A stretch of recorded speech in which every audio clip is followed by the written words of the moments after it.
మనకు జనవరి 31 నాడు శని త్రయోదశి వస్తుంది. అది చాలా చాలా చాలా ఆస్పీషియస్ డే అనమాట.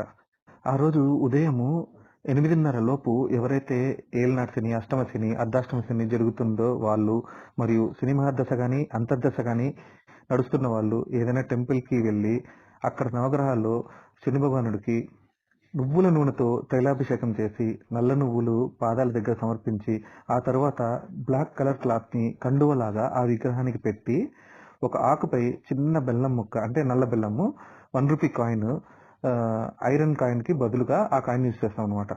రూ. 1 కాయిన్‌ని సమర్పించి, పూజించి రండనమాట. టెంపుల్ బయటకొచ్చాక వృద్ధులకు, వికలాంగులకు మీకు వీలైతే ఫుడ్‌ని డొనేట్ చేయండి. డెఫినెట్‌లీ మీ యొక్క దోష తీవ్రత తగ్గుతుంది. అదే రోజు వీలైతే కాలభైరవాష్టకం పఠించండి. కుదరకపోతే అట్‌లీస్ట్ చదవడానికి ప్రయత్నించండి. దీనివల్ల డెఫినెట్‌లీ మీ యొక్క దోష తీవ్రత తగ్గుతుంది.